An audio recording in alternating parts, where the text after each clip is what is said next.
Hello and welcome to We Women Want. This is our weekly show where we discuss issues pertaining to women. We celebrate the achievers. We try and find support for those who need it. We try and find solutions. We discuss everything from health problems to fashion to dating to relationships to domestic violence, you name it, and it's been discussed over here. But today we're going to be talking about relationships. You know, it's a very interesting art in terms of marriages. Early on, there were the old days. We all remember the ads in the newspapers, then the matrimonial ads, that, you know, the famous Fair and Lovely advertisements. After it moved on to your nani dadi looking for someone, pados mein baat karte the. Moved on to online matrimonial sites, which then of course the millennials, they of course trust them to find a shortcut. We moved on to dating apps where the girls and the boys could themselves go and, you know, swipe right or left to find the partner of their choice. But now with the Gen Z, are they getting tired of the apps? Are they now looking to go back to their parents and asking them for help to find the right partner? What are the snags that come in the way of instant dating, and do they lead to meaningful relationships? Joining me on the show today is Kala. She is a columnist with the Indian Express. She writes on relationships and lifestyle and choices and gender issues. I have with me RatanPriya. She's also a columnist with the Print. She tells us a lot about what the Gen Z is thinking. In fact, she's, I think, the Carrie Bradshaw of the Gen Z. And there is Shalini Singh. She curates and she's the founder of a singles community for people above 28 who are looking for relationships called And We Met. So Leher, you know, you've been watching the change really, you know, over the years. I think you and I, at least, we are part of that generation. Yeah. 3 generations we've seen. So how do you see what is happening? See, I think these guys, they're flummoxed by the paradox of choice, you see. Now, the thing is that there are psychologists who evaluated this, that the more we have, the harder it is to make a decision. It's like you see it in your own life. When you put on Netflix, you suddenly see 30 different things you could potentially watch. And very often I find myself scrolling through and I've spent 15 minutes trying to decide what to do. And by the end of it, I'm exhausted and I can't take a decision. So I think for a lot of these kids, there are just so many opportunities out there, and they're paralyzed by FOMO, fear of missing out. So you think, it's like when you see a buffet in a 5-star hotel. Everything looks great, but nothing tastes specially memorable. Correct. You know, so I think somewhere there's this culture of optimization that you want to get the best, you want to get the best bang for your buck. So whoever you date is not good enough because you're constantly worried or you think you could get better. So I think it's also very selfish, you know, because you're unable to just appreciate somebody for what they are, you know, because you think there's something better. Right. So there's no real love. I think it's just a lot of it is just optimization, And very clinical.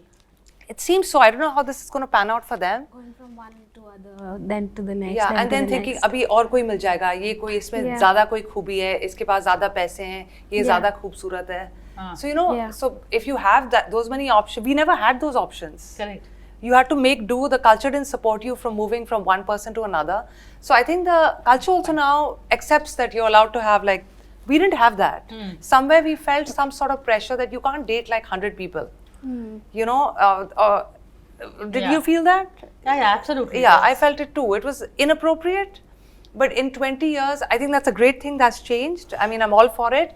But I don't know whether they're going to end up having better lives than we did because we stuck to something for better or worse. Who's to say it's a better choice? Right. But I don't know whether this is better than how we lived either. Correct. But what, you know, is Gen Z now realizing that maybe what the millennials were experimenting with was not so good? Yeah, we have realized. It's just this, imagine you have this dating app and you have 50 likes on it. You have 50 profiles to pick from, delete or keep. I mean, it seems like a lot of work in itself. I would just shut the app and go back to whatever I was doing. I don't want to deal with it because it's just that, okay, fine, I like 1, I like 2. And then there's like what to do next. Just that, am I settling for something not so good? Because I could go through the other 50 as well. I mean, and then decide. But if I have to do so much work just to like go on a date, I would just watch some show and then go to sleep. But aren't you happy that you are having the choice in your hands and not your mother, as what, you know, most of us? That's great, but I mean, who's to say that I am much wiser than my mother is? I mean, for some things that I know what I want, she doesn't know that much clearly about me. But in terms of picking the right person for me, I mean, I think I have no idea. Oh wow! So this is one. Shalini, you have a midway solution with your website, or maybe. Yeah, so I'd also want to talk about, I think when it comes to romance, somehow you could be the most smartest person otherwise, professionally and intellectually. But somehow when it comes to romance, we just become very numb. And we're all looking for something perfect from day one, right? So like Leher said that, we weren't given choices. We were given choices, and not necessarily, all relationships earlier, people stayed in relationships even if they weren't happy, right? So I think, and also the financial independence was not there for when it came to women. Things have changed now. So what has happened is, I think culturally we still want to listen to our parents and do what they want us to do. We are brought up like that from the beginning, right? And whilst we are making choice of which place to work at, I'm making a choice what to wear, where to shop from, right? But somehow when it comes to romantic choice, you're just scared and you're not confident enough. She also mentioned that, okay, I don't know, so and I do provide this service at And We Met, where people sign up with us and ask us how to write their first text. I see. And these are people, honestly, from the known schools, okay? And then I just go take a look at, okay, how are they doing? What are they doing? And they're writing really well about themselves. But when it comes to even how to write the first text, they're coming to us and they're asking us, can you suggest what should I do? So I think when it comes to relationship, people just have cold hand, cold feet, and are very scared.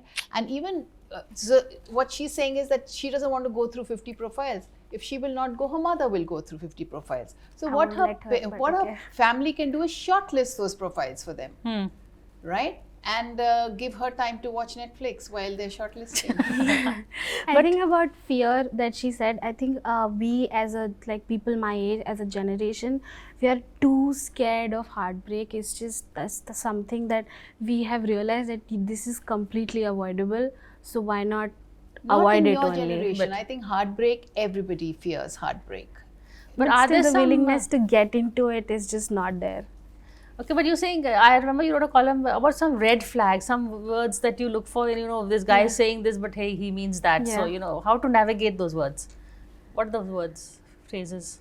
Those phrases, I mean, this, someone says something, it's all about words and actions. If someone is sweet talking to you, just don't get swept into it, because what he's doing for you matters more, because words can always be changed, but what people do as an act to please, impress you and all, that stays, and that's believable. So that's the one thing that I've seen. Okay. Actions before words. No, but in terms of descriptions, when you're putting yourself out there on a dating app and all that, you have to. So how will a guy want to, he has to be new age enough, yet he has to be conservative, yet he has to be appreciative of the woman, yet he wants the woman to work. It's a lot of minefields there. I feel very bad for Indian men specifically, because I feel they haven't kept pace with Indian women, So what's happened is the women have really improved, and I'm not saying this from any feminist point of view or any kind of hatred for men.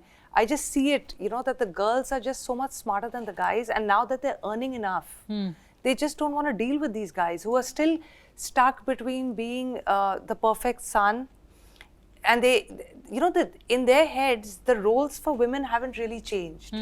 So while they'll accept a working woman or whatever, but that subservience to their family still exists, Yes. And they don't understand that when a woman is earning, she's not going to tolerate this nonsense. And 99% of the marriages between the 25 to 40 year age groups that are breaking up is because of unrealistic expectations of men, when it comes to their family. That's what I've gauged by meeting a lot of young people.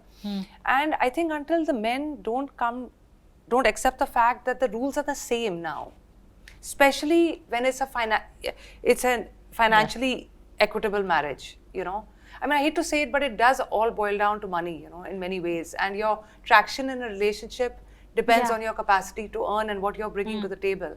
And because the women are, and this shows up in at the time when marriages come. Yeah. You know, you can make out what a guy, like what you're saying about, you were just telling me about, women want to know their relationships with their parents, right? Because the men's relationships with the parents, so that they get a sense of where, because if they're expecting the wives to be the bahurani while she's going to work, you know, that's not going to work out. She's juggling too. And women now want also to look after their own parents. It's not just I'm looking after your parents. Exactly. So that is... I have my own parents to look after. This thing about Indian men not changing with our pace, it's just become, so it's become annoying at this point. And also because we know that they have not changed, and we realize that, and we have no tolerance for it. So now we also have like little things that you also do what I am asking you to do. So like silly things like don't wear shorts when you're going to a nice restaurant, and things like don't say crass jokes just to get a laugh when it's absolutely problematic, that sort of thing. So when a guy does things like that, just women get turned off immediately, and we call it icks. So it's just like little things, how he walks and the kind of the pose that he makes when he's clicking a selfie, just to latch on. What pose is the turn off? Is this very annoying poker face where like the eyes are squinted and the face is like in a diagonal direction? I love this. It's like, but can't he say the same about you? He can. I mean, I have my own thing. He may have his aches his also. own thing. He may have it, but I'm going to do and pick what I like, and no matter how silly or just like nonsensical it may sound, but what you want is what you want eventually. So there is that freedom of choice, and as Leher said in the beginning, that makes it all the more empowering and problematic, the decision making. But that's where I think you were telling us also that you have interactions, discussions where people come. Correct. So what I am building and what we have currently is a community where we are picking up all these topics, and where there is a lot of engagement and discussion. So like for example, just last night we had about 20 people, and we talked about what is chemistry, right? And I'm talking about people in their early, mid and late 30s, right? And then they turned around and they said, this was such a tough question, and they've been looking for someone special, some for over a decade, right? And they still don't understand what's chemistry. Chemistry is nothing but attraction, right? And then, so my whole point is, once you get into, you have such a long list of expectations from day one. And so in the community, what we're talking about is, should we have the long list, right? Does the attraction happen instantly, or it happens over time? In the list also, what kind of list should you have? And so what I talk about, and I really profess it, that your must have, or what's also called a deal breaker, you shouldn't have more than 5 to 7 items. So what I say is, just write down all that you need in a partner, to both men and women, as many 100 items, 200 items, and then just divide it in 3 buckets. Your must have should not have more than 5 to 7. Your nice to have should have about 20, and the rest go to okay to have. And you focus on the must have. And if you're getting all the must haves that you've thought for yourself, that person is the one. So it doesn't stop. So what are the must-haves? Each to their own. No, I've done. What would be your must-haves? I think I have too many must-haves now. She wants 5. Yep, I want you to just bring it down to 5 or 7. It would be very difficult to bring. Correct. It down. So that's what confuses you, right? Okay, now that they've got it, now we connect them on a chat. And then that also becomes very challenging on how to have a communication. And I'm talking about people in 30s who are professionals. So what we've started doing is that I've started moderating the chat, and I meet them for 15 minutes where we just have a fun banter, and then I exit from the video call. And then so just imagine, so because they're putting so much of stress on themselves. I just say, be goofy, be silly. It's absolutely okay. So yep. So now I'm going to take a break and I'm going to ask Leher also this, the first few, impressions, what works, what doesn't work, and what would you expect, say the first, now of course everything is digital, the first meeting, it's all first text, first Zoom meeting. So that's something I'm going to be discussing, but after a very quick break.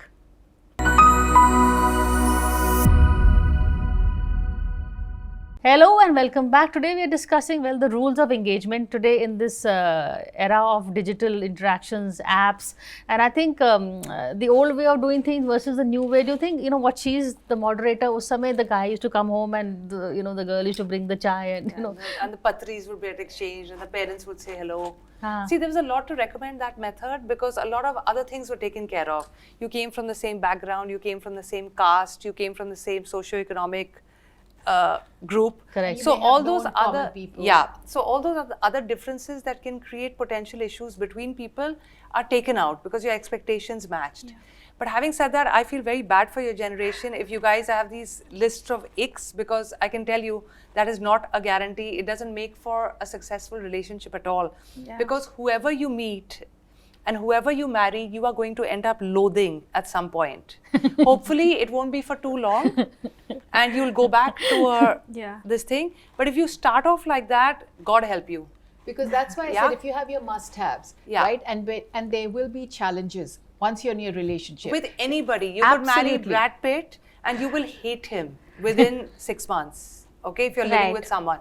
So if you have a list in the beginning only that, oh, I don't like this, I don't like that, I don't, that's just, you're better off not getting into it because it's going to end in disaster. And you're genuinely better off single, moving around from relationship to relationship rather than going through the court system and getting into that jhamela.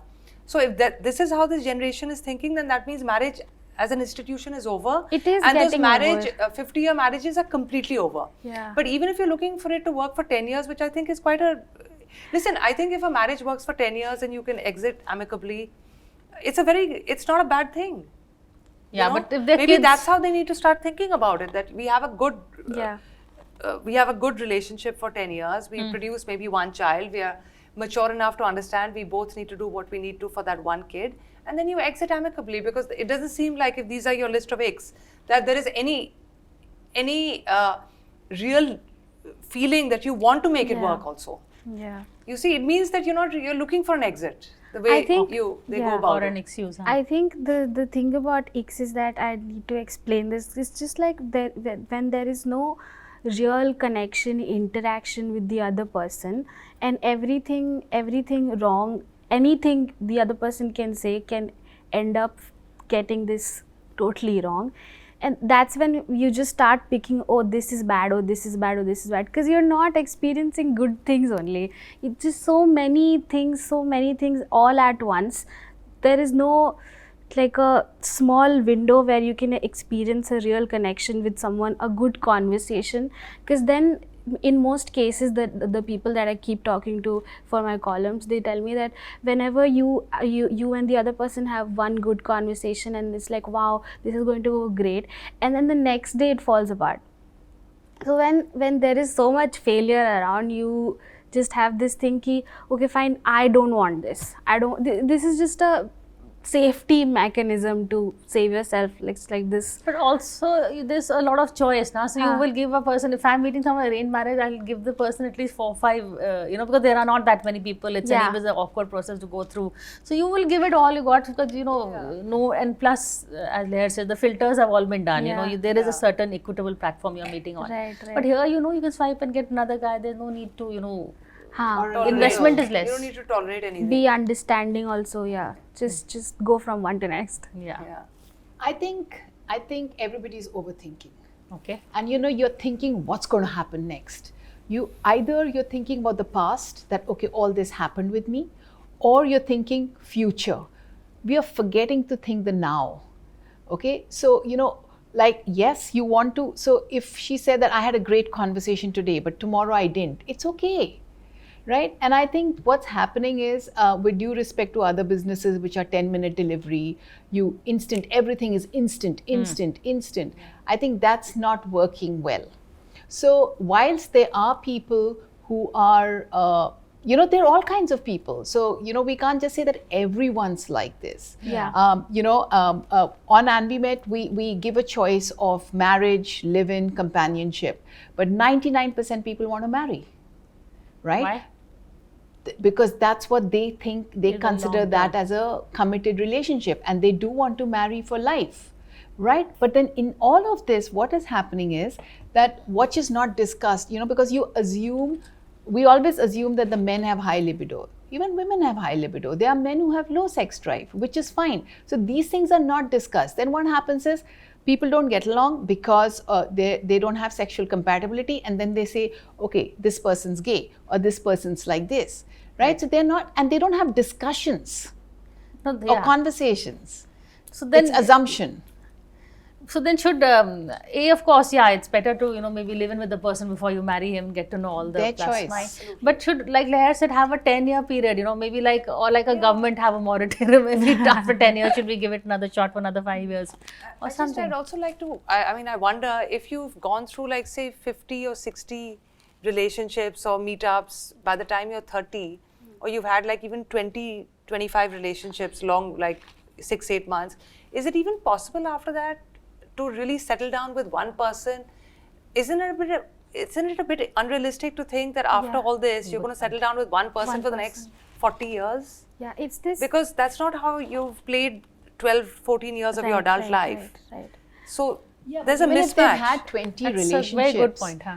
you know, they've not had, it could be very short-lived relationships, right? Because if they are, But that's an indication of your personality also, it right? also shows how secure and confident you are. How much of validation do you need? See, it depends on your upbringing, right? It also depends on, so you have you know, if you're growing up, especially amongst, in our culture, if you're dark complexioned, man or woman. No, if the you're whole on the question was that you've been through. Correct, but Priya, what I'm It's, saying is, if I've come up, I've had so many complexes while growing up, then I try and seek validation from someone.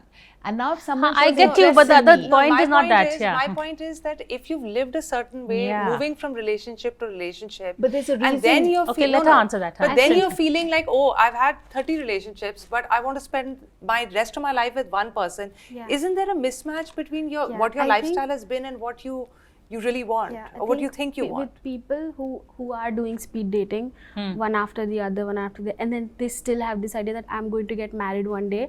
They think there's this mythical right person waiting for them who's going to gel with them on every aspect. He's going to like the same movies that I do. He's going to like the same books, and he's going to have this exact same political opinion about things, and everything is going to be so good. It's going to be a fairy tale. That is what people are. That is the sort of person that a lot of people that I've talked to want to get settled down with. If you No, but want the to say commitment question, you know, you've had. You've lived a certain way, Yeah. and then you're, Ready to give. claiming to want a commitment for life Right. when your past 10, 12 years has not suggested an ability to commit to anything.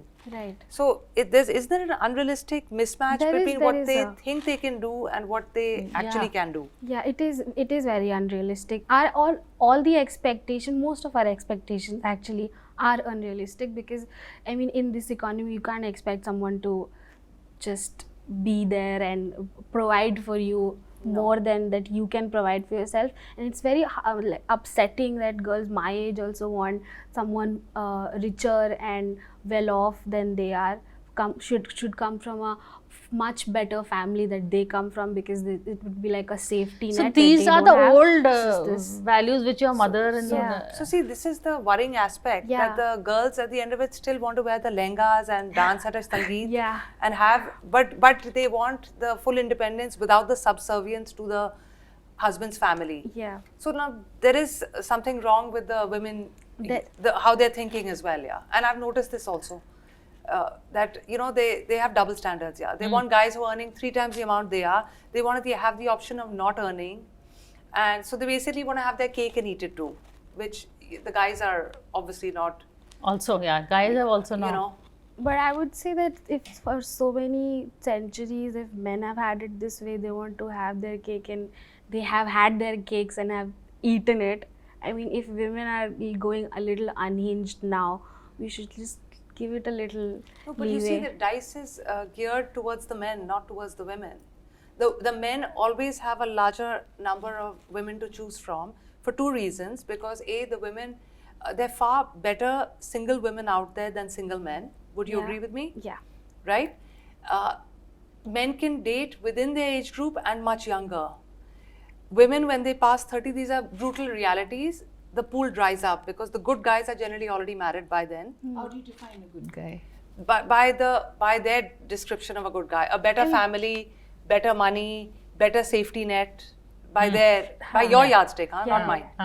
Non So general. then- your generations. Yes. So then, anyway, the women are at a disadvantage because the dice is loaded in favor of the men. They can produce kids with no problems till they're 50, 60, and their pool is much larger. I think that's why a lot of women are not getting married. They're just choosing to stay single for the But happily longest. so or unhappily so? They are.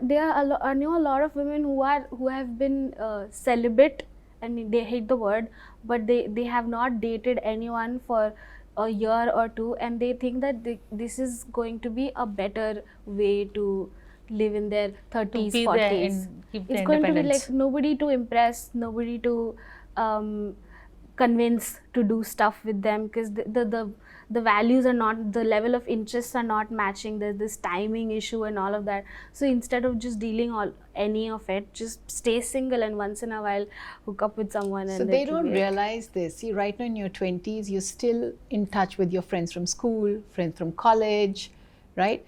A lot of your friends are still single, so you're meeting them. When you come to your 30s, right, and that's the target audience I deal with, right, and 40s and 50s, they are finding life so lonely. So at 20s, you don't realize, so they're saying this right now because we don't, what we're looking at is, I want this guy. I mean, like she said, he should read the same book. And I was asking her earlier that what if he doesn't like reading, right? But he ticks all your 5-7 must-haves. He prefers doing something else but doesn't enjoy reading or watching the same movies as you. Are you going to say no to that person just for that? Okay. So these are issues. We've totally run out of time. This is a conversation I think that's going to go on for many more generations. But we're going to get you all back and have this conversation. But for now, I think the key questions still remain the same. Whether you're looking for the guy through an arranged situation or looking for yourself on an app or wait till you're older. But the basics of criteria remain the same more or less. But on that note, thank you so much for this conversation.